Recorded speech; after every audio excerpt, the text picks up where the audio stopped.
All right, time to go teach.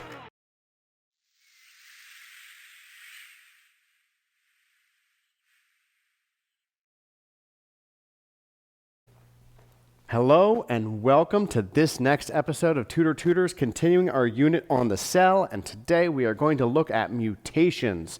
We will describe what they are and how they affect the cell. So, without further ado, we got our learning targets for the day. First learning target is to identify how mutations actually take place. What in the world causes a mutation? And, in fact, what is a mutation? Next, we're actually going to describe the major categories of these genetic mutations. And then lastly, we are going to then explain the effects of each type of mutation. What effect are they going to have on our cell, if any effect? So, let's get this thing started with mutation. Hey, now what is a mutation? It is a change in the nucleotide sequence. In some way, the DNA of the cell is changed. It is altered from its original type. It could either be replace a nucleotide somehow, or add a nucleotide, or remove a nucleotide that is supposed to be present in that DNA. It's also if the DNA, if a segment of it gets flipped or reversed. This can be because DNA can get damaged. Now, this can happen naturally as a cell is just growing and is just existing in its normal life in either gap 1 or in gap 2. The cell can be damaged specifically. One way that we know of is by ultraviolet rays. As the ultraviolet rays hit the DNA, it can damage, it can break the bonds in the DNA, and that can then mess up the way that the DNA is structured. The other thing that can happen, though, is as the S phase, as the synthesis phase is going on, the DNA can actually get slightly built incorrectly. Something in the replication could go awry. And so that's what we're going to be looking at today. What can happen in these mutations? So let's look at it. What in the world are we going to be paying attention to is not the actual DNA strand, though, but the effects of the change in the nucleotides. And that's going to affect the polypeptide sequence at the end. Remember transcription and translation. So if this is a little strand, a little segment of DNA, and we were going to transcribe it, remember that's where the DNA is going to be used. One of those strands is going to be used as a template strand, and the other strand will be called the coding strand. And if that were to occur, then we would build the complement right here. The complement would be mRNA. And that would be the process of transcription, where we end up with this anti-parallel complementary strand of mRNA. And translation is where we would take that mRNA and a ribosome would attach to it. tRNA would bring in the appropriate amino acids based upon the codon and the anticodon. Remember that nice complementary nature. And so in this case, remember the start is AUG, and we bring in methionine. And next, tRNA would bring in the next amino acid, and the ribosome would move across, and we would continue to build our polypeptide sequence. So in this case, methionine, isoleucine, cysteine, glycine, and then we have our termination. And that is the way that this strand of mRNA is supposed to build its polypeptide. So for us, our polypeptide sequence that we are going to use as our example is only 4 amino acids long. It is methionine, isoleucine, cysteine, glycine. And that's it. But what if our DNA strand was altered? What would that do to our actual polypeptide? First, we have this idea that's called a silent mutation.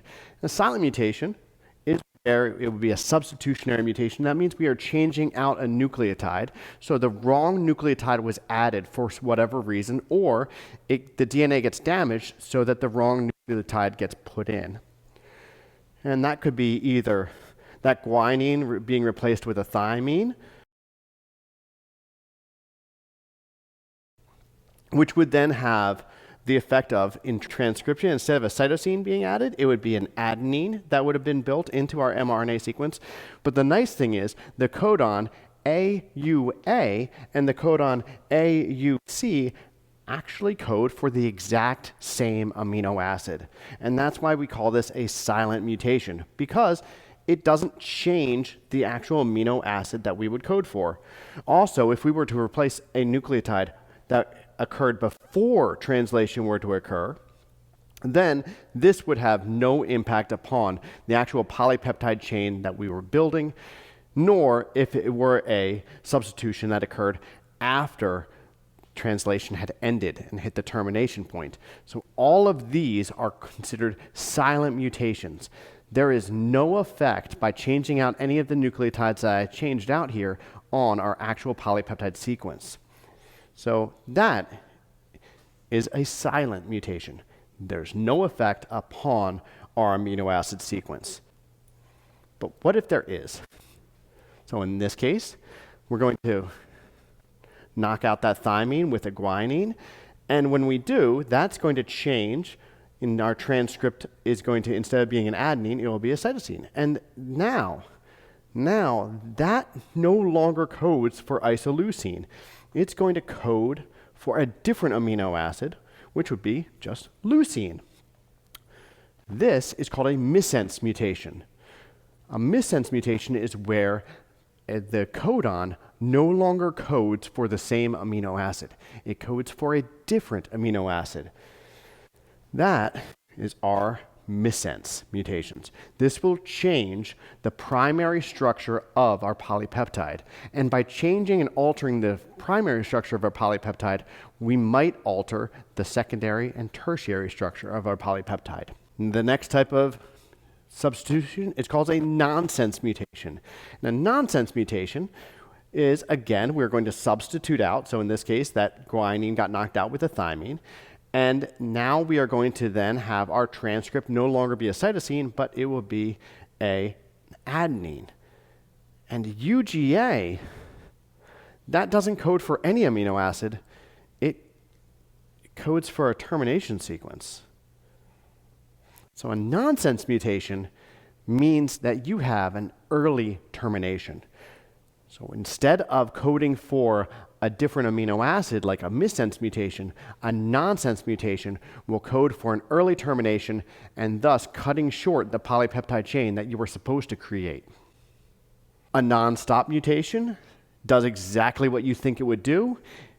It is going to be a substitution that takes place in the codon or in the DNA sequence for the termination sequence for our codon right there that would normally code for termination.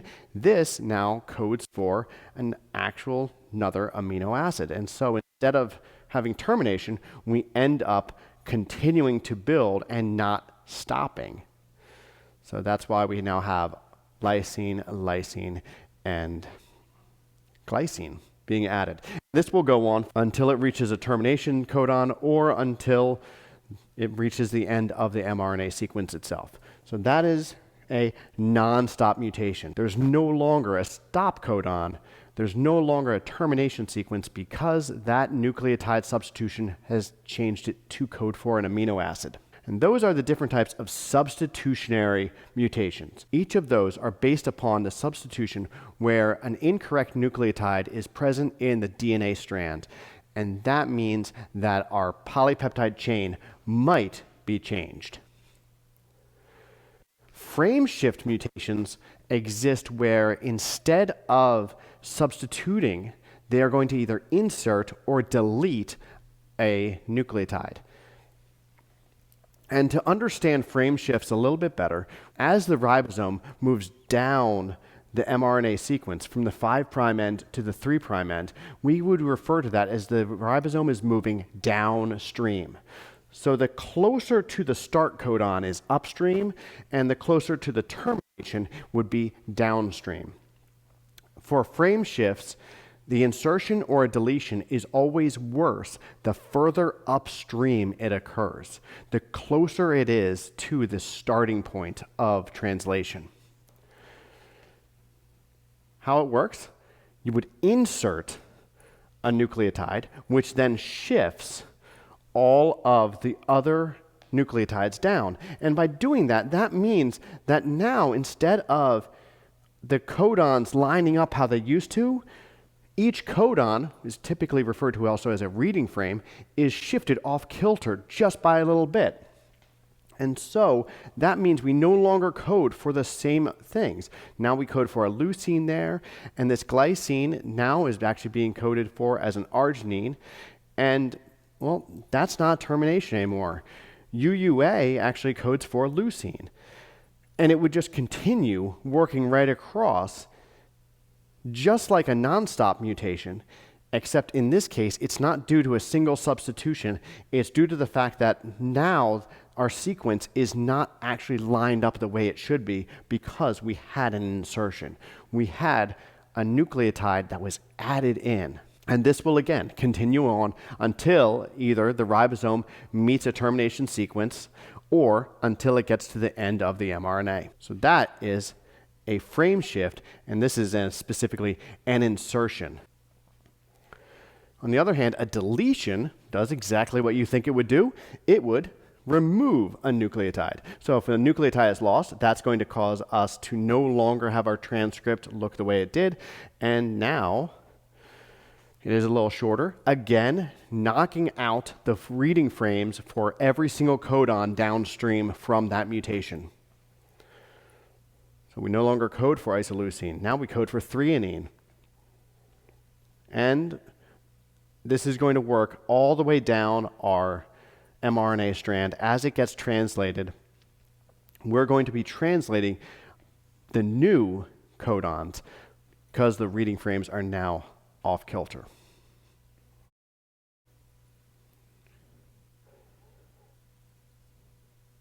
And just like before, translation will continue until the ribosome either reaches a stop codon or it reaches the end of the mRNA strand. So that is a deletion where it has a nucleotide removed from the template strand. Now, these are called frame shift mutations because the reading frame is shifted. If exactly 3 nucleotides are deleted, it's actually not referred to a frame shift. Or if 3 nucleotides were inserted, it would not be referred to as a frame shift because the reading frames can still exist. It's also called an insertion or a deletion, but they would be called an in-frame mutation. An inversion, this is where the DNA is damaged in such a way where it breaks and then it comes back together, but unfortunately it comes back together flipped. So a segment of DNA would flip around. So instead of our original DNA template strand going A, G, A, C, G, C, C, it now goes C, C, G, C, A, G, A. That obviously has an impact upon our transcript that is built. The mRNA strand is different, coding instead for arginine, and lastly for leucine. So that is a mutation where the sequence is reversed or flipped around. And that will have an impact upon our polypeptide chain. So in summary of all this, mutations occur through damage of DNA, either through something like sunlight or some other form or chemical that could actually damage the DNA, or when the DNA is actually being built during replication, during the synthesis phase of the cell cycle. And because of that damage, it ends up that we could have these point mutations, which are substitutionary mutations, where we could have a missense, a nonsense, a non-stop, or a silent mutation. Or we could have an insertion or a deletion, which could end up as a frame shift mutation, or we could end up with an inversion. And if our polypeptide chain is altered in such a way where it can't function, that means that that specific job that polypeptide chain was supposed to be involved in won't work anymore. And that can have profound effects. For example, if the polypeptide chain was supposed to be part of a protein that is involved in cell regulation for the cell cycle, that means that the cell won't have that regulatory mechanism anymore. If the cell doesn't have a regulatory mechanism for the cell cycle, that can cause it to reproduce in amounts that it's not actually supposed to reproduce in. It might continuously reproduce and reproduce and reproduce, causing a tumor. In other words, this is how cancer can happen. It is all due to a mutation. But all of the variety amongst humans is due to these mutations. It's due to the fact that our DNA wasn't exactly replicated perfectly, or that it had some damage, and the DNA then makes a protein slightly differently. And so that way, the way that you make a protein and the way that I make a protein might be slightly different, which gives us the variation that occurs across human populations. So those effects are all based upon what polypeptide is being affected, what function is that polypeptide chain supposed to be involved in, and that's going to have an impact upon how the cell is going to live out its normal cellular existence, which for us as multicellular organisms is obviously going to have an impact upon us as well. How big of an impact that's going to be depends upon what the actual function of that protein is supposed to be, and how much change was actually caused by the mutation. Some mutations have no change at all. Some mutations cause a minor change.